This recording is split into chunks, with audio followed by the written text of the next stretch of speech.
Hi. So today's a big one. I want to talk to you about setting up a business and having limiting beliefs around money. This is something that I had to deal with big time. So when I started my business, I still worked for 4 months full time in my normal job whilst I set up my business on weekends and in the evenings, that kind of thing.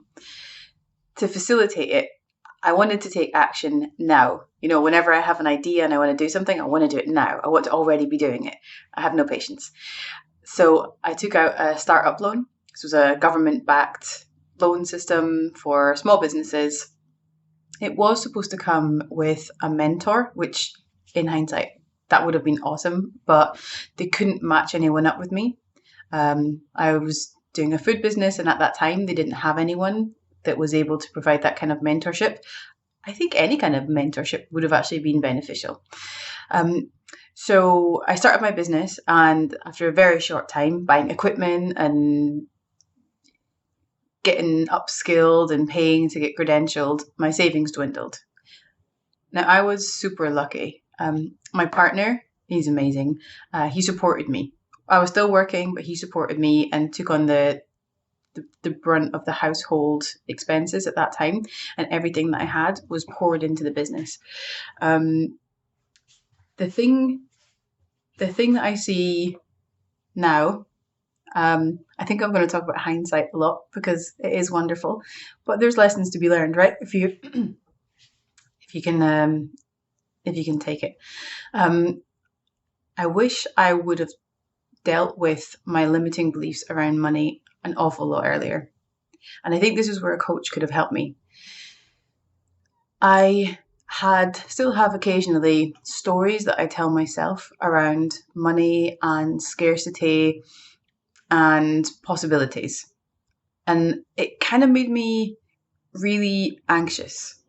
So not having money or having some money one week, so when the business was doing really well, but not the other. There's a lot of outgoings. With a new business, there's, depending on what it is, there's a lot of outgoings. And I really didn't like talking about it, and I buried my head in the sand for a long while. And it took a lot for me to face that head on and start to be able to talk about it, even with people like nearest and dearest to me. It just really made me feel uncomfortable talking about it. And I always felt like I had to put on a game face and pretend that everything was okay and business was doing fine and sure, no problems. I've got this all in my stride. And actually, inside, I wasn't always doing fine.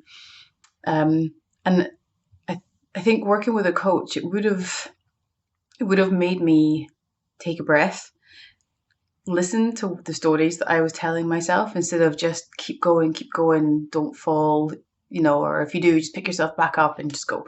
It would have made me stop, slow down, learn the lessons that I needed to learn, and also to hear from someone else, not telling me what to do, but just giving me a different perspective on things or shining a light on things that I had rather was kept in the dark.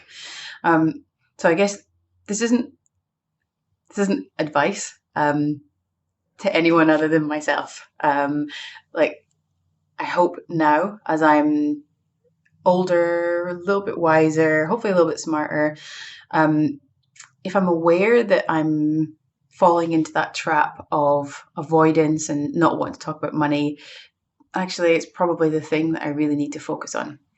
I hope this resonates with you. And if you are having limiting beliefs around things like money and scarcity, those are stories you're telling yourself, and stories that we tell ourselves aren't necessarily true.